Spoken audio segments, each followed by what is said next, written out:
ਖੇਡ ਵੀ ਖੇਡੀ ਜਿੱਤ ਵੀ ਗਏ, ਜਿੱਤ ਵੀ ਸਾਡੀ ਹਰਿਆਂ ਵਰਗੀ। ਜਿਸ ਦੇ ਘਰ ਨੇ ਦਾਣੇ ਉਸ ਦੀ ਖਾਲੀ ਮੱਤ ਵੀ ਭਰਿਆਂ ਵਰਗੀ। ਪਹਿਲਾਂ ਮੈਂ ਸੋਚਿਆ, ਮੈਂ ਕਿਹਾ ਯਾਰ ਨਛੱਤਰ ਗਿੱਲ ਮੈਨੂੰ ਕਿਉਂ ਫੋਨ ਕਰੂਗਾ 10 ਮਿੰਟ ਬਾਅਦ, ਐਵੇਂ ਟਾਲ ਹੀ ਗਏ ਕੰਮ, ਹੈ ਨਾ। ਝੂਠੀ ਹੈ ਤੂੰ ਸੱਚੀ ਨਹੀਂ, ਵੈਸੇ ਤਾਂ ਤੂੰ ਵਾਅਦਿਆਂ ਦੀ ਪੱਕੀ ਨਹੀਂ। ਇਹ ਵਾਦਾ ਤੋੜ ਚੜਾਵੇਂਗੀ, ਇਹ ਵਾਦਾ ਕਰਕੇ ਜਾ, ਮੈਨੂੰ ਜੀ ਦੇ ਕਰਕੇ ਛੱਡਿਆ। ਸਰਕਾਰ ਤੱਕ ਆਵਾਜ਼ ਕਿੱਥੇ ਪਹੁੰਚਦੀ, ਪਹੁੰਚਾਉਣੀਆਂ ਕਿਹੜੀਆਂ ਸੌਖੀਆਂ ਨੇ। ਇਹ ਤਾਂ ਮਤਲਬ ਫਰਜ਼ ਬਣਦਾ ਜੀ ਹਰ ਲਿਖਾਰੀ ਦਾ, ਮੇਰਾ ਹੀ ਨਹੀਂ ਇਕੱਲਾ, ਹਰ ਲਿਖਾਰੀ ਦਾ ਫਰਜ਼ ਬਣਦਾ। ਜੇ ਸਮਾਜ ਕਿਤਾਬਾਂ ਪੜ੍ਹਦਾ ਹੋਵੇ ਤੇ ਮੈਨੂੰ ਲੱਗਦਾ ਵੀ ਨਫ਼ਰਤਾਂ ਝਗੜੇ ਬਹੁਤ ਫਰਕ ਪੈ ਜੂਗਾ ਜੀ। ਬਹੁਤ ਸਮਾਜ ਜਿਹੜੇ ਕੁਰਾਹੇ ਲੋਕ ਪਏ ਉਹ ਵੀ ਰਾਹ 'ਤੇ ਆ ਜਾਣ ਜੇ ਕਿਤਾਬਾਂ ਪੜ੍ਹਦੇ ਹੋਣ ਲੋਕ। ਕਿ ਹਰ ਸ਼ਹਿਰ 'ਚ ਐਸਾ ਸਿੱਖ ਹੋਵੇ, ਬਹੁਤੇ ਨਹੀਂ ਚਾਹੇ ਇੱਕ ਹੋਵੇ, ਹਰ ਸਿੱਖ ਦੀ ਇਹੋ ਸਿੱਖਿਆ ਹੈ ਅੰਦਰੋਂ ਬਾਹਰੋਂ ਇੱਕ ਹੋਵੇ। ਸਭ ਨੂੰ ਪਿਆਰ ਭਰੀ ਸਤਿ ਸ਼੍ਰੀ ਅਕਾਲ ਜੀ। ਤੁਸੀਂ ਦੇਖ ਰਹੇ ਹੋ ਪੰਜਾਬੀ ਟੇਸ਼ਨ ਤੇ ਮੈਂ ਕਮਲਦੀਪ ਸਿੰਘ। ਅੱਜ ਪੰਜਾਬੀ ਟੇਸ਼ਨ ਤੇ ਮੁਲਾਕਾਤ ਕਰਨ ਆਏ ਹੋਏ ਸਾਡੇ ਕੋਲ ਗੁਰਬਿੰਦਰ ਮਾਨ ਜੀ। ਪਹਿਲਾਂ ਤਾਂ ਭਾਜੀ ਬਹੁਤ ਬਹੁਤ ਸਵਾਗਤ ਹੈ ਤੁਹਾਡਾ ਪੰਜਾਬੀ ਟੇਸ਼ਨ ਤੇ। ਸਤਿ ਸ਼੍ਰੀ ਅਕਾਲ ਜੀ, ਥੈਂਕ ਯੂ ਸੋ ਮਚ ਸਾਰਿਆਂ ਨੂੰ। ਸਤਿ ਸ਼੍ਰੀ ਅਕਾਲ ਪੰਜਾਬੀ ਟੇਸ਼ਨ ਚੈਨਲ ਵੇਖਣ ਵਾਲਿਆਂ ਨੂੰ ਮੇਰੀ ਪਿਆਰ ਭਰੀ ਸਤਿ ਸ਼੍ਰੀ ਅਕਾਲ। ਕੀ ਹਾਲ ਚਾਲ ਹੈ ਭਾਜੀ? ਬਹੁਤ ਵਧੀਆ ਜੀ। ਸਭ ਜ਼ਿੰਦਗੀ ਕਿਵੇਂ ਗੁਜ਼ਰ ਰਹੀ ਹੈ? ਜ਼ਿੰਦਗੀ ਬਸ ਗੁਜ਼ਰ ਰਹੀ ਹੈ ਜੀ। ਹੁਣ ਤੁਹਾਨੂੰ ਪਤਾ ਹੀ ਹੈ ਲਾਕਡਾਊਨ ਹੈ। ਤੁਹਾਨੂੰ ਤਾਂ ਘਾਟੇ ਵੀ ਬਹੁਤ ਵੱਡੇ ਵੱਡੇ ਪਏ, 21,000 ਦਾ ਘਾਟਾ ਤਾਂ ਖਾਸ ਹੀ ਪੈ ਗਿਆ, ਮੈਂ ਦੇਖਿਆ। ਬਹੁਤ ਹੈ ਜੀ। ਮੈਂ ਫਿਰ ਵੀ ਸ਼ੁਕਰਗੁਜ਼ਾਰ ਹਾਂ ਕੁਦਰਤ ਦਾ ਵੀ ਮੈਨੂੰ 21,000 ਦਾ ਹੀ ਪਿਆ। ਇੱਥੇ ਬੜਿਆਂ ਨੂੰ ਬੜੇ ਬੜੇ ਘਾਟੇ ਪਏ ਜੀ। ਇਹ ਰਿਐਲਿਟੀ ਜਾਂ ਆਬਜ਼ਰਵੇਸ਼ਨ ਭਾਜੀ? ਨਹੀਂ, ਇਹ ਰਿਐਲਿਟੀ ਤਾਂ ਨਹੀਂ ਹੈ, ਇਹ ਤੇ ਕ੍ਰੀਏਟੀਵਿਟੀ ਹੈ, ਇਹ ਆਪਣੀ ਕ੍ਰੀਏਸ਼ਨ ਹੈ। ਪਰ ਇੰਨੀ ਤਕੜੀ ਕ੍ਰੀਏਟੀਵਿਟੀ ਵੀ ਕਿੱਥੋਂ ਗੱਲ ਸ਼ੁਰੂ ਹੁੰਦੀ ਆ? ਵੀ ਮਤਲਬ ਇਹ ਵਿੱਚ ਹੀ ਤੁਸੀਂ ਕਿੱਥੇ ਜਾ ਕੇ ਉਹਨੂੰ ਖਤਮ ਕਰ ਦਿੰਦੇ ਜਾ ਕੇ? ਕਿਤੇ ਲੱਗਦਾ ਵੀ ਹਲਕੀ ਹਲਕੀ ਸਟਾਰਟਿੰਗ ਪਾਰਟ ਆਪਾਂ ਰੱਖ ਸਕਦੇ ਹਾਂ ਵੀ ਉਹ ਰਿਐਲਿਟੀ ਸੀਗੀ ਤੇ ਬਾਕੀ ਸਾਰੀ ਆਬਜ਼ਰਵੇਸ਼ਨ? ਨਹੀਂ, ਇਹ ਰਿਐਲਿਟੀ ਨਹੀਂ ਹੈ ਕਿਤੇ ਵੀ, ਇਹ ਆਬਜ਼ਰਵੇਸ਼ਨ ਹੀ ਹੈ। ਇਹ ਐਕਚੁਅਲੀ ਪਹਿਲਾਂ ਇੱਕ ਲੋਕਡਾਊਨ ਕਵਿਤਾ ਮੇਰੀ ਵਾਇਰਲ ਹੋਈ, ਔਰ ਉਹ ਜਦੋਂ ਉਹ ਮੈਂ ਜੋ ਵੇਖਿਆ ਵੀ ਲੋਕਡਾਊਨ ਦੇ ਵਿੱਚ ਜੋ ਮਾਹੌਲ ਸੀ, ਜੋ ਆਪਾਂ 3-4 ਮਹੀਨੇ ਘਰੇ ਹੀ ਰਹੇ ਹਾਂ, ਉਹ ਮਾਹੌਲ ਵੀ ਇੱਦਾਂ ਹੋ ਰਿਹਾ। ਉਹ ਆਪਣੇ ਬੱਚੇ ਨਹੀਂ ਬਾਹਰ ਜਾ ਰਹੇ ਵਿਚਾਰੇ, ਕੱਪੜੇ ਸਾਡੇ ਅਲਮਾਰੀਆਂ 'ਚ ਟੰਗੇ ਪਏ ਨੇ, ਹੈ ਨਾ। ਉਹਨੂੰ ਮੈਂ ਉਸ ਹਿਸਾਬ ਨਾਲ ਬਿਆਨ ਕੀਤਾ। ਮੈਂ ਕਿਹਾ ਯਾਰ ਗੀਤ ਤਾਂ ਲਿਖਦੇ ਹਾਂ, ਕੋਈ ਹੋਰ ਕੋਸ਼ਿਸ਼ ਕਰੀਏ, ਹੈ ਨਾ, ਕੁਛ ਨਵਾਂ। ਅਤੇ ਉਹ ਪਸੰਦ ਬਹੁਤ ਕੀਤੀ ਗਈ। ਫਿਰ ਉਸ ਤੋਂ ਬਾਅਦ ਮੈਨੂੰ ਜਿਹੜੇ ਕਮੈਂਟਸ ਆਏ ਜਾਂ ਕਈ ਦੋਸਤਾਂ ਦੇ ਫੋਨ ਆਏ, ਯਾਰ ਇੱਕ ਕੁਛ ਨਾ ਕੁਛ ਹੋਰ ਇੱਦਾਂ ਦਾ, ਹੈ ਨਾ। ਫਿਰ ਮੈਂ ਸੋਚਿਆ, ਮੈਂ ਕਿਹਾ ਹੁਣ ਇੱਦਾਂ ਦਾ ਨਹੀਂ ਹੋਵੇ, ਵੱਖਰਾ ਹੋਣਾ ਚਾਹੀਦਾ, ਕਿਉਂਕਿ ਇੱਦਾਂ ਦਾ ਹੋਵੇ ਫਿਰ ਉਹ ਸ਼ਾਇਦ ਨਾ ਇੰਨਾ ਪਸੰਦ ਕੀਤਾ ਜਾਵੇ। ਫਿਰ ਉਹ ਮੈਂ ਵੱਖਰੀ ਕ੍ਰੀਏਸ਼ਨ ਉਹ ਮਾਈਂਡ 'ਚ ਆਈ ਵੀ ਯਾਰ ਇੱਦਾਂ ਦਾ ਕੁਛ ਹੋਵੇ ਜਿਹੜਾ ਯੂਥ ਵੀ ਜਿਹੜਾ ਹਰ ਕਿਸੇ ਨਾਲ ਜੁੜਿਆ ਹੋਵੇ ਔਰ ਫਨੀ ਵੀ ਹੋਵੇ, ਹੈ ਨਾ। ਅਤੇ ਉਹ ਫਿਰ 21,000 ਦਾ ਘਾਟਾ, ਫਿਰ ਉਹ ਵਧੀਆ, ਉਹ ਘਾਟੇ ਨੇ ਸਗੋਂ ਮੈਨੂੰ ਵਾਧਾ ਹੀ ਕੀਤਾ ਹੈ। ਜਿਵੇਂ ਗੱਲ ਕਰਾਂ, ਤੁਸੀਂ ਬਹੁਤ ਹਿੱਟ ਟਰੈਕਸ ਵੀ ਦਿੱਤੇ ਆ, ਚਾਹੇ ਗੱਲ ਕਰੀਏ ਮੰਜੇ ਬਿਸਤਰੇ ਫਿਲਮ 'ਚ, ਮਿੰਦੋ ਤਹਿਸੀਲਦਾਰ ਨਹੀਂ, ਫਿਰ ਨਛੱਤਰ ਭਾਜੀ ਨੇ, ਕਿੰਨੇ ਮਤਲਬ ਸੁਪਰ ਡੁਪਰ ਹਿੱਟ ਤੁਸੀਂ ਟਰੈਕ ਦਿੱਤੇ ਹੋਏ ਆ ਐਜ਼ ਏ ਰਾਈਟਰ। ਅਤੇ ਫਿਰ ਹੁਣ ਤੁਸੀਂ ਕਵਿਤਾ ਵੀ ਲਿਖਦੇ ਆ, ਇਹ ਡਿਫਰੈਂਸ ਕੀ ਹੁੰਦਾ ਦੋਨਾਂ ਚੀਜ਼ਾਂ ਦੇ ਵਿੱਚ? ਮਤਲਬ ਮੈਂਟਲੀ ਜੇ ਗੱਲ ਕਰਾਂ ਵੀ ਕੋਈ ਅਲੱਗ ਆਬਜ਼ਰਵੇਸ਼ਨ ਦਾ ਹੁੰਦਾ ਸਭ? ਇਹ ਵੇਖੋ ਜੀ, ਜਿਹੜੀ ਮੈਂ ਪਹਿਲਾਂ ਗਜ਼ਲਾਂ ਲਿਖਦਾ ਸੀ, ਬੇਸਿਕਲੀ ਮੈਂ ਕਵੀ ਬੰਦਾ ਹੈ, ਸ਼ਾਇਰ। ਪਹਿਲਾਂ ਗਜ਼ਲਾਂ ਲਿਖਦਾ ਸੀ, ਔਰ ਜਿਹੜੀ ਕਵਿਤਾ ਹੈ, ਜਿਹੜੀ ਗਜ਼ਲ ਹੈ, ਇਹ ਲਿਖਣੀ ਨਹੀਂ ਪੈਂਦੀ, ਇਹ ਉਤਰਦੀ ਹੈ। ਇਹ ਮੈਨੂੰ ਕਦੀ ਲਿਖਣੀ ਨਹੀਂ ਪਈ। ਮੈਨੂੰ ਗੀਤ ਲਿਖਣੇ ਪੈਂਦੇ ਆ, ਫਨੀ ਚੀਜ਼ਾਂ ਜਿਹੜੀਆਂ ਲਿਖੀਆਂ ਨੇ, ਇਹ ਫਨੀ ਕਵਿਤਾਵਾਂ, ਇਹ ਲਿਖਣੀਆਂ ਪੈਂਦੀਆਂ, ਇਹ ਕ੍ਰੀਏਟ ਕਰਨੀਆਂ ਪੈਂਦੀਆਂ। ਜਿਹੜੀ ਉਹ ਕਵਿਤਾ ਹੈ, ਜਿਹੜੇ ਥੋਟਸ ਆਉਂਦੇ, ਆਪਣੇ ਆਪ ਖਿਆਲ ਆਉਂਦੇ, ਇਹ ਕੁਦਰਤੀ ਹੈ ਸਾਰਾ। ਔਰ ਚਲੋ ਇਹ ਹੋਇਆ ਵੀ ਕੁਦਰਤ ਨੇ ਵਰਸਟੈਲਿਟੀ ਦੇ ਦਿੱਤੀ ਵੀ ਜੇ ਗਜ਼ਲਾਂ ਜਾਂ ਕੋਈ ਹੈਵਿੰਗ ਡੈਫਥ ਜਿਹੜੀ ਹੈਗੀ ਸੀ, ਡੂੰਘਾਈ ਵਾਲੀ ਚੀਜ਼, ਉਹ ਜਿਹੜੀ ਚੀਜ਼ ਉਹ ਪਸੰਦ ਵੀ ਕੀਤੀ ਲੋਕਾਂ ਨੇ, ਫਨੀ ਵੀ ਪਸੰਦ ਕੀਤੀ। ਮੇਰੀ ਵੈਸੇ ਜੋਲੀ ਨੇਚਰ ਹੈ, ਮੇਰਾ ਮਜ਼ਾਕੀਆ ਸੁਭਾਅ ਹੈ, ਮੈਂ ਕਰਦਾ ਇੱਦਾਂ ਦਾ ਹੈਗਾ। ਔਰ ਜਿਹੜਾ ਅੰਦਰ ਕਵੀ ਆ ਉਹ ਹੋਰ ਹੈ। ਜਦੋਂ ਮੈਂ ਕਵਿਤਾ ਸੁਣਾਉਣਾ ਉਦੋਂ ਮੈਂ ਕਵੀ ਹਾਂ, ਜਦੋਂ ਮੈਂ ਫਨੀ ਕੋਈ ਗੱਲ ਸੁਣਾਵਾਂ ਫਿਰ ਫਨੀ। ਉਹ ਵਰਸਟੈਲਿਟੀ ਕੁਦਰਤ ਵੱਲੋਂ ਮਿਲੀ ਹੋਈ ਹੈ ਜੀ, ਜਾਂ ਇਹ ਮੇਰੇ ਵੱਸ ਵੀ ਨਹੀਂ ਹੈ। ਮੈਂ ਥੈਂਕਸ ਕਰਦਾ ਕੁਦਰਤ ਦਾ ਕਿ ਇਹ ਚੀਜ਼ ਮਿਲੀ ਹੋਈ ਹੈ ਮੈਨੂੰ, ਬਸ ਇਹੀ ਹੈ। ਕੋਈ ਐਡਾ ਯਾਦ ਹੈ ਤੁਸੀਂ ਪਹਿਲਾਂ ਗਜ਼ਲ ਕਿਹੜੀ ਲਿਖੀ ਸੀ, ਜੇ ਸਾਡੇ ਨਾਲ ਸਾਂਝੀ ਕਰਨਾ ਚਾਹੋ ਤੁਸੀਂ? ਸਭ ਤੋਂ ਪਹਿਲਾਂ ਮੈਂ ਇਹ ਜਦੋਂ ਗਜ਼ਲਾਂ ਦੀ ਸ਼ੁਰੂਆਤ ਹੋਈ, ਉਦੋਂ ਐਕਚੁਅਲੀ ਉਹ ਗਜ਼ਲ ਨਹੀਂ ਸੀ। ਉਦੋਂ ਮੈਨੂੰ ਇਹ ਸਮਝ ਨਹੀਂ ਸੀ ਗਜ਼ਲ ਦੀ ਪਰਿਭਾਸ਼ਾ ਕੀ ਹੁੰਦੀ ਹੈ, ਕਿਉਂਕਿ ਬਾਅਦ 'ਚ ਥੋੜ੍ਹਾ ਜਿੰਨਾ ਲਿਟਰੇਚਰ ਪੜ੍ਹਿਆ, ਸ਼ਿਵ ਕੁਮਾਰ ਬਟਾਲਵੀ ਸਾਹਿਬ ਦਾ ਮੈਂ ਬਹੁਤ ਮਤਲਬ ਲੱਖਾਂ ਮੁਰੀਦਾਂ 'ਚੋਂ ਮੈਂ ਵੀ ਇੱਕ ਮੁਰੀਦ ਹਾਂ ਉਹਨਾਂ ਦਾ। ਅਤੇ ਉਹ ਜਦੋਂ ਮੈਂ ਲਿਟਰੇਚਰ ਜਿੰਨਾ ਵੀ ਪੜ੍ਹਿਆ, ਉਹ ਫਿਰ ਸਮਝ ਆਈ ਵੀ ਗਜ਼ਲ ਦੀ ਪਰਿਭਾਸ਼ਾ ਕੀ ਹੁੰਦੀ। ਫਿਰ ਮੈਂ ਉਸ ਅਨੁਸਾਰ ਉਹਨੂੰ ਢਾਲਣ ਲੱਗ ਪਿਆ ਆਪਣੀਆਂ ਰਚਨਾਵਾਂ ਨੂੰ, ਵੀ ਕੁਝ ਗਜ਼ਲ ਕਿਵੇਂ ਲਿਖਣਾ ਹੈ, ਗੀਤ ਦੇ ਅੰਤਰੇ ਕਿਵੇਂ ਹੁੰਦੇ ਆ, ਠੀਕ ਹੈ ਜੀ। ਗੀਤ ਦੀ ਬਹਿਰ ਕੀ ਹੁੰਦੀ ਆ, ਗਜ਼ਲ ਦੀ ਬਹਿਰ ਕੀ ਹੁੰਦੀ ਆ।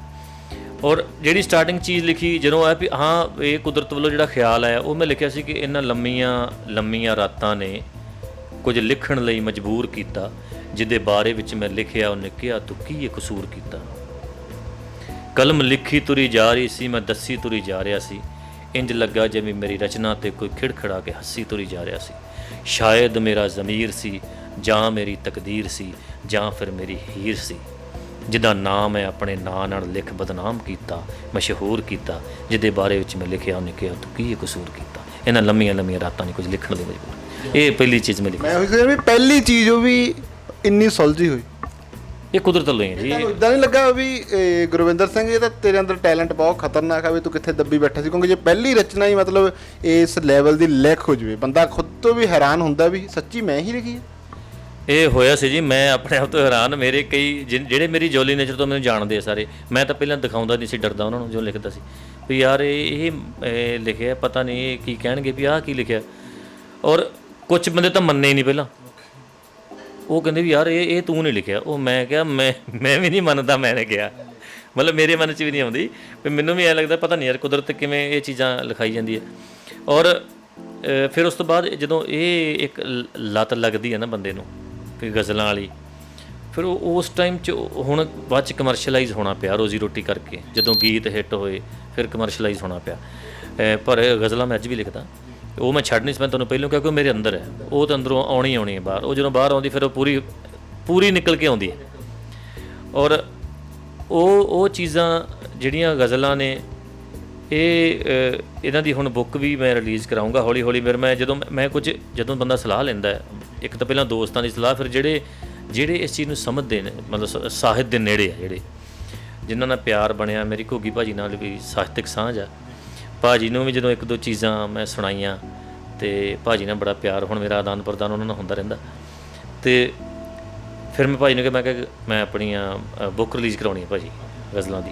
ਫਿਰ ਉਹਨਾਂ ਮੈਨੂੰ ਸੁਣਿਆ, ਕਹਿੰਦੇ ਹਾਂ ਵੀ ਮੈਂ ਕਿਹਾ ਪੁੱਛ ਤੇ ਲਵਾਂ ਕਿ ਮੈਂ ਭਾਜੀ ਤੇ ਬਹੁਤ ਬਾਰੀਕ ਬੰਦੇ ਨੇ, ਬਹੁਤ ਸਾਹਿਤ ਦੇ ਬਹੁਤ ਨੇੜੇ ਆ, ਬਹੁਤ ਸਮਝ ਆ ਉਹਨਾਂ ਨੂੰ। ਔਰ ਉਹਨਾਂ ਨੇ, ਮੈਂ ਕਿਹਾ ਉਹਨਾਂ ਨੂੰ ਪੁੱਛਦਾ ਵੀ ਪਤਾ ਲੱਗੇ ਕਿ ਮੈਂ ਕਾਬਲ ਵੀ ਹੈਗਾ ਬੁੱਕ ਦੇ ਕਿ ਨਹੀਂ, ਜਾਂ ਮੈਂ ਗਜ਼ਲ ਜਿਹਨੂੰ ਕਹੀ ਜਾਵਾਂ ਉਹ ਗਜ਼ਲ ਨਿਕਲੀ ਨਾ, ਹੈ ਨਾ। ਅਤੇ ਉਹ ਭਾਜੀ ਨੇ ਕਿਹਾ ਵੀ ਨਹੀਂ ਓਕੇ ਆ, ਆਪਾਂ ਕਰਾਂਗੇ, ਹੈ ਨਾ ਬੁੱਕ। ਮੈਂ ਫਿਰ ਭਾਜੀ ਨੂੰ ਕਿਹਾ, ਮੈਂ ਕਿਹਾ ਵੀ ਰਿਲੀਜ਼ ਵੀ ਤੁਸੀਂ ਕਰੋਗੇ। ਹਾਂਜੀ, ਇਹ ਬੁੱਕ ਵੀ ਮੇਰੀ ਰਿਲੀਜ਼ ਮੈਂ ਨਾਮ ਰੱਖਿਆ ਹੋਇਆ ਜੀ ਸਿਮ ਦਾ ਪਾਣੀ ਜੀ, ਉਹ ਰਿਲੀਜ਼ ਕਰਾਂਗੇ ਜਲਦੀ। ਅਤੇ ਬਾਕੀ ਕਮਰਸ਼ਲਾਈਜ਼ ਤੇ ਰੋਜ਼ੀ ਰੋਟੀ ਕਰਕੇ ਹੋਣਾ ਪਿਆ ਜੀ, ਗੀਤ ਲਿਖਣੇ ਪੈਂਦੇ। ਇਹ ਕਮਰਸ਼ਲਾਈਜ਼ ਹੋਣ ਦਾ ਕਿਸੇ ਨੇ ਆਈਡੀਆ ਦਿੱਤਾ ਵੀ ਹੁਣ ਇੱਧਰ ਆ ਜਾਓ, ਮਤਲਬ ਗਜ਼ਲ ਤੋਂ ਗੀਤ ਤੱਕ ਦਾ ਸਫ਼ਰ, ਅਤੇ ਫਿਰ ਉਹ ਗੀਤਕਾਰੀ ਤੱਕ ਦਾ ਸਫ਼ਰ ਕਿਹੋ ਜਿਹਾ ਸੀ? ਨਹੀਂ, ਆਈਡੀਆ ਨਹੀਂ ਦਿੱਤਾ। ਮੈਂ ਸਿੰਗਰ ਵੀ ਹਾਂ ਬੇਸਿਕਲੀ, ਮੈਂ BA ਮਿਊਜ਼ਿਕ ਹੈ। ਮੇਰੀਆਂ ਟੇਪਾਂ ਵੀ ਆਈਆਂ ਹੋਈਆਂ ਨੇ। 2003 'ਚ ਮੇਰੀ ਟੇਪ ਆਈ ਸੀ ਦਿਲਾਂ ਵਾਲੀ ਗੱਲ, ਸੁਰਿੰਦਰ ਬਚਨ ਜੀ ਦੇ ਮਿਊਜ਼ਿਕ 'ਚ ਆਈ ਸੀ। ਫਿਰ 2009 'ਚ ਇੱਕ ਜ਼ੋਰ ਟੇਪ ਆਈ। ਫਿਰ 2012 'ਚ ਇੱਕ ਲਾਈਵ ਸ਼ੋਅ ਕੀਤਾ ਸੱਚਾਈ ਦਾ ਟਰੁੱਥ। ਔਰ ਉਹ ਗੀਤ ਲਿਖਣ ਦਾ ਤਾਂ ਹੈਗਾ ਸੀ ਸ਼ੁਰੂ ਤੋਂ ਹੀ। ਕੀ ਹੋਇਆ ਕਿ ਜਦੋਂ ਗਜ਼ਲਾਂ ਤੋਂ ਗੀਤ ਬਣੇ, ਉਹ ਕੁਛ ਆਈਡੀਆ ਇੰਨੇ ਕਮਰਸ਼ੀਅਲ ਸੀਗੇ, ਇੰਨੇ ਮਾਈਂਡ 'ਚ ਆਈਡੀਆ ਕਮਰਸ਼ੀਅਲ ਆਈ ਵੀ ਇੱਕ ਦਿਨ ਮੇਰਾ ਦਿਲ ਕੀਤਾ ਯਾਰ ਮੇਰੇ ਕੁਛ ਗੀਤ, ਜਿਵੇਂ ਵੀ ਆਹ ਗੀਤ ਮੈਂ ਲਿਖਿਆ ਯਾਰ ਇਹ ਜੇ ਫਲਾਣਾ ਬੰਦਾ ਗਾਵੇ ਤਾਂ ਯਾਰ ਕਮਾਲ ਹੋ। ਕੁਛ ਗੀਤ ਮੈਂ ਆਪਣੇ ਹੱਥੇ ਰੱਖੇ ਹੋਇਆ, ਮੈਂ ਸੁਣਾਉਂਦਾ ਹੀ ਨਹੀਂ ਕਿਸੇ ਨੂੰ ਵੀ ਯਾਰ ਆਹ ਮੈਂ ਹੀ ਗਾਊਂ, ਮੈਨੂੰ ਸੂਟ ਕਰਦੇ। ਕੁਛ ਗੀਤ ਐਸੇ ਵੀ ਮੈਂ ਇੱਕ ਕਿਸੇ ਨੂੰ ਸੁਣਾਉਣੇ ਵੀ ਉਹ ਸਿੰਗਰ ਨੂੰ ਸੂਟ ਕਰਦੇ। ਉਹ ਕੁਦਰਤੀ ਨਛੱਤਰ ਭਾਜੀ ਦੀ ਟੇਪ ਹੋਣੀ ਸੀ ਅੱਖੀਆਂ 'ਚ ਪਾਣੀ। ਉਦੋਂ ਗੀਤ ਨਛੱਤਰ ਭਾਜੀ ਦਾ ਨੰਬਰ, ਮੈਂ ਨਛੱਤਰ ਭਾਜੀ ਮੇਰਾ ਦੋਸਤ ਸਲੀਮ ਸਿਕੰਦਰ, ਉਹਦੇ ਕੋਲ ਮੈਂ ਨੰਬਰ ਲਿਆ। ਉਹਦੇ ਕੋਲ ਨੰਬਰ ਸੀ ਭਾਜੀ ਦਾ। ਮੈਂ ਭਾਜੀ ਨਾਲ ਗੱਲ ਕੀਤੀ ਅਤੇ ਭਾਜੀ ਕਹਿੰਦੇ ਵੀ ਅੱਛਾ ਸੁਣਾਓ ਕੁਛ ਫੋਨ 'ਤੇ। ਮੈਂ ਉਹ ਕੁਦਰਤੀ ਭਾਜੀ, ਉਦੋਂ ਭਾਜੀ ਗੁਰਮੀਤ ਭਾਜੀ, ਨਛੱਤਰ ਭਾਜੀ, ਇਹਨਾਂ ਦੀ ਟੀਮ ਬੈਠੀ ਹੋਈ ਸੀ। ਇਹ ਕੰਪੋਜੀਸ਼ਨ ਕਰ ਰਹੇ ਸੀ ਟੇਪ ਦੀ, ਇਹਨਾਂ ਟੇਪ ਕਰਨੀ ਸੀ ਪੂਰੀ। ਉਦੋਂ ਉਹ ਜਦੋਂ ਗਾਣਾ ਮੈਂ ਸੁਣਾਇਆ ਝੂਠੀਆਂ ਤੂੰ ਝੂਠੀਆਂ ਸੱਚੀ ਨਹੀਂ, ਵੈਸੇ ਤਾਂ ਤੂੰ ਵਾਅਦਿਆਂ ਦੀ ਪੱਕੀ ਨਹੀਂ, ਭਾਜੀ ਕਹਿੰਦੇ ਯਾਰ ਗੱਲ ਬਹੁਤ ਸੋਹਣੀ, ਬੜੀ ਵੱਖਰੀ ਜਿਹੀ ਗੱਲ ਹੈ। ਕਹਿੰਦੇ ਚੱਲ ਮੈਂ ਸਥਾਈ ਭਾਜੀ ਨੇ ਮੇਰੇ ਕੋਲ ਲੈ ਲਈ, ਅੰਤਰਾ ਮੈਂ ਹਲੇ ਦਿੱਤਾ ਨਹੀਂ ਸੀ ਲਿਖ ਕੇ ਉਹਨਾਂ ਨੂੰ। ਔਰ ਉਹਨਾਂ ਦਾ ਮੈਂ ਕਹਿੰਦੇ ਮੈਂ ਤੁਹਾਨੂੰ ਫੋਨ ਕਰਦਾ। ਉਹਨਾਂ ਦਾ 10 ਮਿੰਟ ਬਾਅਦ ਮੈਨੂੰ ਫੋਨ ਆ ਗਿਆ ਕਿ ਕੰਪੋਜੀਸ਼ਨ ਸੁਣਾ। ਪਹਿਲਾਂ ਮੈਂ ਸੋਚਿਆ, ਮੈਂ ਕਿਹਾ ਯਾਰ ਨਛੱਤਰ ਗਿੱਲ ਮੈਨੂੰ ਕਿਉਂ ਫੋਨ ਕਰੂਗਾ 10 ਮਿੰਟ ਬਾਅਦ, ਐਵੇਂ ਟਾਲ ਹੀ ਗਏ ਕੰਮ, ਹੈ ਨਾ। ਫਿਰ ਉਹਨਾਂ ਦਾ ਮੈਨੂੰ ਫੋਨ ਆ ਗਿਆ ਕਿ ਕੰਪੋਜੀਸ਼ਨ ਸੁਣ ਗਾਣੇ ਦੀ 10 ਮਿੰਟ ਬਾਅਦ। ਜਦੋਂ ਉਹਨਾਂ ਨੇ ਕੰਪੋਜੀਸ਼ਨ ਸੁਣਾਈ ਸਿਰੇ ਲੱਗੇ ਕੰਪੋਜੀਸ਼ਨ। ਫਿਰ ਕੈਸੀ ਕੰਪੋਜੀਸ਼ਨ ਮੈਂ ਜਦੋਂ ਫੋਨ 'ਤੇ ਸੁਣੀ ਮੈਨੂੰ ਐਂ ਲੱਗਾ ਵੀ ਯਾਰ ਭਾਈ, ਫਿਰ ਭਾਈ ਦੀ ਆਵਾਜ਼, ਉਹਨਾਂ ਦੀ ਗਾਇਕੀ ਤੁਹਾਨੂੰ ਪਤਾ ਹੀ ਹੈ। ਫਿਰ ਭਾਜੀ ਕਹਿੰਦੇ ਅੰਤਰੇ ਲਿਖ ਕੇ ਦੇ, 2-3 ਅੰਤਰੇ ਲਿਖਤੇ ਘੈਂਟ। ਮੈਂ 6 ਅੰਤਰੇ ਲਿਖ ਕੇ ਭੇਜੇ। ਮੈਂ ਕਿਹਾ ਭਾਜੀ ਚੂਜ਼ ਕਰ ਲਓ ਕਿਹੜੇ ਪਾਉਣੇ। ਔਰ ਚਲੋ ਉਹ ਗਾਣਾ ਜਦੋਂ ਆਇਆ ਫਿਰ ਸਾਰਿਆਂ ਨੇ ਬਹੁਤ ਪਿਆਰ ਦਿੱਤਾ ਉਹ ਗਾਣਾ। ਉਹ ਭਾਈ ਨੇ ਮੈਨੂੰ ਜਦੋਂ ਅਸੀਂ ਕੰਪੋਜੀਸ਼ਨ ਭਾਈ ਨੇ ਬਣਾਈ, ਮੈਨੂੰ ਉਦੋਂ ਹੀ ਭਾਈ ਨੇ ਕਹਿਤਾ, ਕਹਿੰਦੇ ਯਾਰ ਇਹ ਗਾਣਾ ਬਹੁਤ ਵੱਡਾ ਹਿੱਟ ਜਾਊਗਾ। ਉਹ ਗਾਣੇ ਦੀ 2 ਲਾਈਨਸ ਅਸੀਂ ਸੁਣ ਸਕਦੇ ਤੁਹਾਡੇ ਕੋਲੋਂ? ਮੈਂ ਬਿਲਕੁਲ ਸੁਣਾ ਦਿੰਦਾ ਭਾਜੀ ਵਰਗਾ ਤਾਂ ਮੈਂ ਗਾ ਨਹੀਂ ਸਕਦਾ, ਪਰ ਮੈਂ ਸੁਣਾ ਦਿੰਦਾ। ਝੂਠੀ ਹੈ ਤੂੰ, ਝੂਠੀ ਹੈ ਤੂੰ, ਸੱਚੀ ਨਹੀਂ, ਵੈਸੇ ਤਾਂ ਤੂੰ ਵਾਦਿਆਂ ਦੀ ਪੱਕੀ ਨਹੀਂ। ਇਹ ਵਾਦਾ ਤੋੜ ਚੜਾਵੇਂਗੀ, ਇਹ ਵਾਦਾ ਕਰਕੇ ਜਾ, ਮੈਨੂੰ ਜੀ ਦੇ ਕਰਕੇ ਛੱਡਿਆਈ, ਦਿਲ ਆਪਣੇ ਚੋਂ ਕੱਢਿਆਈ, ਹੁਣ ਉਹਦੇ ਨਾਲ ਨਿਭਾਵੇਂਗੀ, ਇਹ ਵਾਦਾ ਕਰਕੇ ਜਾ। ਝੂਠੀ ਹੈ ਤੂੰ, ਝੂਠੀ ਹੈ ਤੂੰ, ਸੱਚੀ ਨਹੀਂ, ਵੈਸੇ ਤਾਂ ਤੂੰ ਵਾਦਿਆਂ ਦੀ ਪੱਕੀ ਨਹੀਂ। ਗਾਣੇ ਜਿੱਦਾਂ ਅਸੀਂ ਇੰਟਰਵਿਊਜ਼ ਕਰਦੇ ਆ ਤਾਂ ਰਾਈਟਰਸ ਇਹ ਦੱਸਦੇ ਆ ਵੀ 2 ਤਰੀਕੇ ਨਾਲ ਹੀ ਲਿਖੇ ਜਾਂਦੇ ਆ। ਇੱਕ ਤਾਂ ਆਬਜ਼ਰਵੇਸ਼ਨਸ ਹੁੰਦੀ ਆ, ਜਾਂ ਕੋਈ ਹਾਲਾਤ ਹੋਣ ਉੱਦਾਂ ਦੇ ਆਪਾਂ ਕਹਿ ਸਕਦੇ, ਜਾਂ ਕੋਈ ਆਈਡੀਆ ਦੇ ਦੇਵੇ ਨਾ ਵੀ ਇਸ ਚੀਜ਼ ਤੇ ਕਰਨਾ ਆ। ਫਿਰ ਤੁਹਾਨੂੰ ਕਿਹੜਾ ਵਧੀਆ ਲੱਗਦਾ ਵੀ ਆਬਜ਼ਰਵੇਸ਼ਨ ਵਾਲੇ, ਇੱਕ ਤਾਂ ਸੋਚ ਕੇ ਜਾਂ ਕਿਸੇ ਨੇ ਦੇ ਦਿੱਤਾ ਵੀ ਗੁਰਵਿੰਦਰ ਸਿੰਘ ਇਹਦੇ ਉੱਤੇ ਗਾਣਾ ਲਿਖਣਾ? ਫਿਲਮਾਂ ਦੇ ਗਾਣੇ, ਬਲੈਕੀਆ ਦਾ ਗਾਣਾ ਖੰਡ ਦਾ ਖਿਡੌਣਾ, ਮੈਨੂੰ ਤੰਜਲ ਭਾਜੀ, ਸੁਖਿੰਦਰ ਤੰਜਲ ਭਾਈ ਜਿਹੜੇ ਡਾਇਰੈਕਟਰ ਨੇ ਫਿਲਮ ਦੇ, ਉਹਨਾਂ ਨੇ ਸਿਚੁਏਸ਼ਨ ਦਿੱਤੀ, ਸਿਚੁਏਸ਼ਨ 'ਤੇ ਗਾਣਾ ਦਿੱਤਾ ਮੈਂ। ਆਪਣਾ ਮਿੰਦੋ ਤਹਿਸੀਲਦਾਰ ਦਾ ਸੁਰਮਾ ਸਿਚੁਏਸ਼ਨ 'ਤੇ ਗਾਣਾ ਸੀ, ਅਤੇ ਜੱਟ ਦਾ ਸੀਨਾ ਠਰ ਜਾਂਦਾ, ਇਹ ਤਾਂ ਸਿਚੁਏਸ਼ਨ 'ਤੇ ਫਿੱਟ ਹੋ ਗਿਆ, ਮੈਂ ਲਿਖਿਆ ਹੋਇਆ ਸੀ। ਔਰ ਗਿੱਪੀ ਬਾਈ ਨੇ ਮੈਨੂੰ ਕਿਹਾ ਵੀ ਆਹ ਸਿਚੁਏਸ਼ਨ ਹੈ ਸਾਡੀ, ਅਤੇ ਮੈਂ ਕਿਹਾ ਇੱਕ ਗਾਣਾ ਪਿਆ ਜੀ ਸੁਣ ਲਓ। ਉਹ ਸੁਣਾਇਆ ਕੁਦਰਤੀ, ਉਹ ਕਹਿੰਦੇ ਵੀ ਓਕੇ, ਹੋਰ ਸੁਣਨਾ ਹੀ ਨਹੀਂ ਉਹਨਾਂ ਨੂੰ, ਡਨ। ਉਹ ਗਾਣਾ ਪਸੰਦ, ਚਲੋ ਉਹ ਗਾਣਾ ਐਮੀ ਨੇ ਗਾਇਆ, ਉਹ ਵੀ ਹਿੱਟ ਗਿਆ। ਔਰ ਸਿਚੁਏਸ਼ਨ ਵੀ ਦਿੰਦੇ, ਉੱਤੇ ਵੀ ਮੈਂ ਲਿਖ ਦਿੰਦਾ। ਹਾਲਾਂਕਿ ਸਿਚੁਏਸ਼ਨ 'ਤੇ ਲਿਖਣਾ ਔਖਾ ਹੀ ਹੁੰਦਾ, ਪਰ ਸਿਚੁਏਸ਼ਨ 'ਤੇ ਲਿਖਣ ਦਾ ਕਿਸੇ ਵੇਲੇ ਮਜ਼ਾ ਵੀ ਨਹੀਂ ਆਉਂਦਾ, ਕਿਉਂਕਿ ਉਹ ਇੱਕ ਬੰਦਿਸ਼ ਹੁੰਦੀ ਹੈ। ਉਹਨੇ ਦਾਇਰੇ 'ਚੋਂ ਤੁਸੀਂ ਬਾਹਰ ਨਹੀਂ ਜਾਣਾ। ਉਹ ਵਿਸ਼ਾ, ਉਹ ਸਬਜੈਕਟ, ਉਹ ਸਿਚੁਏਸ਼ਨ ਉਹਨਾਂ ਦੇਣੀ ਹੈ ਵੀ ਆਹ ਇੱਦਾਂ ਦੀ ਸਿਚੁਏਸ਼ਨ, ਇੱਥੇ ਗਾਣਾ ਇੱਦਾਂ ਦੇ, ਆਹ ਚੀਜ਼ ਹੈ, ਇੱਦਾਂ ਦੇ ਹਾਲਾਤ ਨੇ, ਇਹਨਾਂ ਹਾਲਾਤਾਂ ਨੂੰ ਬਿਆਨ ਕਰਿਓ, ਗੀਤ ਇੱਦਾਂ ਦਾ ਲਿਖ ਕੇ ਦਿਓ, ਠੀਕ ਹੈ ਜੀ। ਪਰ ਜਿਹੜੇ ਆਪਣੇ ਆਪ ਥੋਟਸ ਆਉਂਦੇ ਆ, ਆਪ ਖਿਆਲ ਆਉਂਦੇ ਆ, ਉਹ ਕਮਾਲ ਹੁੰਦੇ ਆ, ਉਹ ਕਿਸੇ ਵੇਲੇ ਸੂਟ ਬਹਿ ਜਾਂਦੇ ਆ। ਫਿਲਮਾਂ ਅੱਜ ਕੱਲ੍ਹ ਹਰ ਤਰੀਕੇ ਦੀਆਂ ਫਿਲਮਾਂ ਬਣਦੀਆਂ ਨੇ, ਉਹ ਕਿਤੇ ਨਾ ਕਿਤੇ ਫਿੱਟ ਬੈਠ ਜਾਂਦੇ ਆ। ਜੇ ਆਪਾਂ ਗੱਲ ਕਰੀਏ ਕੋਈ ਵੀ ਲਿਖਤਾ ਜਾਂ ਕੋਈ ਵੀ ਰਾਈਟਰ ਆ, ਆਪਾਂ ਕਹਿ ਸਕਦੇ ਹਾਂ ਕਿ ਉਹ ਸਮਾਜ ਦਾ ਸਿਰਜਣਹਾਰ ਆ, ਵੀ ਸਮਾਜ ਨੂੰ ਉਹਦੇ ਉੱਤੋਂ ਸਿਰਜਣਾ ਮਿਲਦੀ ਹੈ, ਤੁਰਦਾ। ਬਟ ਫਿਰ ਵੀ ਜਿੱਦਾਂ ਕਮਰਸ਼ੀਅਲਾਈਜ਼ ਹੋ ਗਿਆ ਇਹ ਅੱਜ ਦਾ ਜ਼ਮਾਨਾ, ਕਿਤੇ ਨਾ ਕਿਤੇ ਲਿਖਤਾਂ ਜੋ ਲਿਖ ਰਹੇ ਉਹ ਪਿੱਛੇ ਨਹੀਂ ਰਹਿ ਰਹੇ, ਕਿਉਂਕਿ ਕਿਤਾਬਾਂ ਲਾਇਬ੍ਰੇਰੀ ਦੇ ਵਿੱਚ ਪਈਆਂ ਹੀ ਆ, ਕੋਈ ਉਹਨਾਂ ਨੂੰ ਪੜ੍ਹਦਾ ਨਹੀਂ ਆ। ਬਿਲਕੁਲ ਬਿਲਕੁਲ ਬਹੁਤ ਵਧੀਆ ਸਵਾਲ ਆ ਇਹ। ਬੁੱਕਸ, ਜੇ ਸਮਾਜ ਕਿਤਾਬਾਂ ਪੜ੍ਹਦਾ ਹੋਵੇ ਅਤੇ ਮੈਨੂੰ ਲੱਗਦਾ ਵੀ ਨਫ਼ਰਤਾਂ, ਝਗੜੇ, ਬਹੁਤ ਫਰਕ ਪੈ ਜੂਗਾ ਜੀ, ਬਹੁਤ। ਸਮਾਜ ਜਿਹੜੇ ਕੁਰਾਹੇ ਲੋਕ ਪਏ ਉਹ ਵੀ ਰਾਹ 'ਤੇ ਆ ਜਾਣ ਜੇ ਕਿਤਾਬਾਂ ਪੜ੍ਹਦੇ ਹੋਣ। ਲੋਕ ਕਿਤਾਬਾਂ ਨਹੀਂ ਪੜ੍ਹਦੇ ਹੈ, ਠੀਕ ਹੈ ਜੀ। ਅਸੀਂ ਸ੍ਰੀ ਗੁਰੂ ਗ੍ਰੰਥ ਸਾਹਿਬ ਦਾ ਸਤਿਕਾਰ ਕਰਦੇ ਹਾਂ, ਠੀਕ ਹੈ ਜੀ। ਇੰਗਲਿਸ਼ 'ਚ ਹੋਲੀ ਬੁੱਕ ਕਹਿ ਦਿੰਦੇ ਆ। ਜਦੋਂ ਤੁਸੀਂ ਜਾਓਗੇ ਅਤੇ ਉਹਨਾਂ ਜਦੋਂ ਉੱਥੇ ਅੰਗਰੇਜ਼ ਆਉਂਦੇ ਆ, ਅਤੇ ਉਹ ਜਿਹੜੇ ਉੱਥੋਂ ਦੇ ਕਰਮਚਾਰੀ ਨੇ, ਉਹ ਉਹਨਾਂ ਜਦੋਂ ਗਾਈਡ ਕਰਦੇ, ਹੋਲੀ ਬੁੱਕ ਕਹਿ ਕੇ ਗਾਈਡ ਕਰਦੇ ਉਹਨਾਂ ਨੂੰ ਗੁਰੂ ਗ੍ਰੰਥ ਸਾਹਿਬ ਬਾਰੇ। ਔਰ ਉਹਦੇ ਵਿੱਚ ਵੀ ਸਿਧਾਂਤ ਲਿਖੇ ਹੋਏ ਨੇ, ਉਹ ਅਸੀਂ ਕਿਤਾਬਾਂ ਨਹੀਂ ਪੜ੍ਹਦੇ, ਅਸੀਂ ਉਹ ਪੜ੍ਹਦੇ ਹਾਂ। ਗੁਰੂ ਗ੍ਰੰਥ ਸਾਹਿਬ ਨੂੰ ਪੜ੍ਹਦੇ ਨੇ ਲੋਕ, ਠੀਕ ਹੈ, ਪਰ ਪੜ੍ਹਦੇ ਹੀ ਨਹੀਂ। ਬਸ ਆਪਾਂ ਪੜ੍ਹਦੇ ਹਾਂ। ਪੜ੍ਹਨਾ, ਗੁਰੂ ਨੂੰ ਮੰਨਣਾ ਅਤੇ ਗੁਰੂ ਦੀ ਮੰਨਣਾ ਫਰਕ ਹੁੰਦਾ ਨਾ, ਠੀਕ ਹੈ ਜੀ। ਇਸ ਕਰਕੇ ਸਾਨੂੰ ਬੁੱਕਸ ਪੜ੍ਹਨੀਆਂ ਚਾਹੀਦੀਆਂ ਨੇ, ਪਰ ਅਸੀਂ ਪੜ੍ਹਦੇ ਨਹੀਂ। ਪਰ ਇੱਕ ਜਿਹੜਾ ਅੱਜ ਨਵਾਂ, ਜਿਹੜਾ ਤੁਸੀਂ ਕਿਹਾ ਵੀ ਉਹ ਕਿਤਾਬਾਂ 'ਚ ਰਹਿ ਜਾਂਦੀਆਂ ਚੀਜ਼ਾਂ, ਅੱਜ ਥੋੜ੍ਹਾ ਜਿਹਾ ਸੋਸ਼ਲ ਮੀਡੀਆ ਨਾਲ ਸਾਨੂੰ YouTube ਮਿਲ ਗਿਆ। ਇਸ ਕਰਕੇ ਹੁਣ ਜਿਹੜੀ ਮੇਰੀ ਬੁੱਕ ਰਿਲੀਜ਼ ਹੋਣੀ ਆ, ਉਹ ਮੈਂ ਸ਼ਾਇਦ ਬੁੱਕ ਰਿਲੀਜ਼ ਕਰਨ ਤੋਂ ਪਹਿਲਾਂ ਆਪਣੀਆਂ ਗਜ਼ਲਾਂ ਉਹ ਪਾ ਦੇਣੀਆਂ ਮੈਂ YouTube 'ਤੇ, ਵੀ ਉਹ ਘੱਟ ਤੋਂ ਘੱਟ ਜਿਹੜੇ ਮੇਰੇ ਨਾਲ ਲੋਕ ਜੁੜੇ ਨੇ, ਠੀਕ ਹੈ ਜੀ, ਉਹ ਘੱਟ ਤੋਂ ਘੱਟ ਉਹ ਸੁਣ ਤਾਂ ਲੈਣਗੇ। ਕਿਉਂਕਿ ਪੜ੍ਹਨ ਨਾਲੋਂ ਸੁਣਨਾ ਲੋਕਾਂ ਨੂੰ ਵਧੀਆ ਲੱਗਦਾ, ਠੀਕ ਹੈ। ਪੜ੍ਹਨ ਦਾ ਕਿਸੇ ਵੇਲੇ ਟਾਈਮ ਨਹੀਂ ਹੁੰਦਾ, ਸੁਣ 'ਤੇ ਬੰਦਾ ਤੁਰ ਫਿਰ ਕੇ ਸੁਣ ਲੈਂਦਾ, ਠੀਕ ਹੈ ਜੀ। ਔਰ ਜਿਹੜੇ ਮੰਨ ਲਓ ਕਿ ਮੇਰਾ ਤਰੀਕਾ ਸੁਣਾਉਣ ਦਾ, ਜਿਹੜਾ ਇੱਕ ਸ਼ਾਇਰ ਦਾ ਤਰੀਕਾ ਹੁੰਦਾ, ਉਹ ਬਿਆਨਬਾਜ਼ੀ, ਅੰਦਾਜ਼ੇ ਬਿਆਨ, ਉਹ ਕਮਾਲ ਦਾ ਹੋਵੇ। ਔਰ ਉਹਨੂੰ ਜਦੋਂ ਕੋਈ ਸੁਣੂਗਾ, ਉਹ ਮੈਂ ਫੀਲ ਨਾਲ ਸੁਣਾਉਣਾ, ਆਪਣੀ ਫੀਲ ਨਾਲ, ਮੇਰੀ ਫੀਲ ਜੁੜੀ ਹੋਈ ਹੈ, ਠੀਕ ਹੈ। ਉਹਦਾ ਅਸਰ ਜ਼ਿਆਦਾ ਹੁੰਦਾ ਪੜ੍ਹਨ ਨਾਲੋਂ। ਕਿਸੇ ਵੇਲੇ ਪੜ੍ਹਨ ਦੇ ਵਿੱਚ ਕਿਸੇ ਦਾ ਫਲੋ ਨਹੀਂ ਹੁੰਦਾ, ਪੜ੍ਹਨ 'ਚ ਉਹ ਸਵਾਦ ਨਹੀਂ ਆਉਂਦਾ। ਇਸ ਕਰਕੇ ਕਿਤਾਬਾਂ ਤਾਂ ਪੜ੍ਹਨੀਆਂ ਚਾਹੀਦੀਆਂ ਨੇ, ਅਤੇ ਪਰ ਅੱਜ ਕੱਲ੍ਹ ਇਹ ਸਾਨੂੰ ਤਰੀਕਾ ਮਿਲ ਗਿਆ ਕਿ ਅਸੀਂ ਆਪਣੀ ਬੁੱਕ ਜੇ ਰਿਲੀਜ਼ ਕਰਦੇ, ਆਪ ਬੋਲ ਕੇ ਅਸੀਂ ਸਾਰੇ ਹੀ ਉਹਨੂੰ YouTube 'ਤੇ ਵੀ ਆਪਣੀ ਬੁੱਕ ਨੂੰ, ਜਿਹੜਾ ਬੰਦਾ ਕਿਤਾਬਾਂ ਲਿਖਦਾ, ਅਤੇ ਉਹਨੂੰ ਇਹ ਪਾਉਣੀ ਚਾਹੀਦੀ ਹੈ ਬੋਲ ਕੇ। ਤੇ ਇੱਕ ਲੋਕਡਾਊਨ ਦੇ ਵਿੱਚ ਤੁਹਾਡੀਆਂ ਦੋ ਰਚਨਾਵਾਂ ਮੋਦੀ ਖਾਨਾ ਤੇ ਇੱਕ ਹੁਣ ਤੁਸੀਂ ਹਾਕਮਾਂ ਟਰੈਕ ਕੀਤਾ, ਇਹ ਦੋ ਬਹੁਤ ਮਕਬੂਲ ਹੋਏ। ਇਹ ਆਵਾਮ ਦੀ ਆਵਾਜ਼ ਤੁਸੀਂ ਸਰਕਾਰ ਤੱਕ ਪਹੁੰਚਾਉਣਾ ਚਾਹੁੰਦੇ ਸੀਗੇ? ਸਰਕਾਰ ਤੱਕ ਆਵਾਜ਼ ਕਿੱਥੇ ਪਹੁੰਚਦੀ, ਪਹੁੰਚਾਉਣੀਆਂ ਕਿਹੜੀਆਂ ਸੌਖੀਆਂ ਨੇ। ਇਹ ਤਾਂ ਮਤਲਬ ਫਰਜ਼ ਬਣਦਾ ਜੀ ਹਰ ਲਿਖਾਰੀ ਦਾ, ਮੇਰਾ ਹੀ ਨਹੀਂ ਇਕੱਲਾ, ਹਰ ਲਿਖਾਰੀ ਦਾ ਫਰਜ਼ ਬਣਦਾ ਕਿ ਜਿਹੜੀ ਜਦੋਂ ਤੁਸੀਂ ਵੇਖਦੇ ਹੋ ਕਿ ਸਿਸਟਮ 'ਚ ਕੁਝ ਗਲਤ, ਤੁਹਾਨੂੰ ਗਲਤ ਲੱਗਦਾ ਵੀ ਆਹ ਸਿਸਟਮ 'ਚ ਗਲਤ ਹੋ ਰਿਹਾ, ਉਹਨੂੰ ਲਿਖਣਾ ਚਾਹੀਦਾ। ਜੇ ਚੰਗਾ ਹੋ ਰਿਹਾ ਤਾਂ ਵੀ ਲਿਖੋ।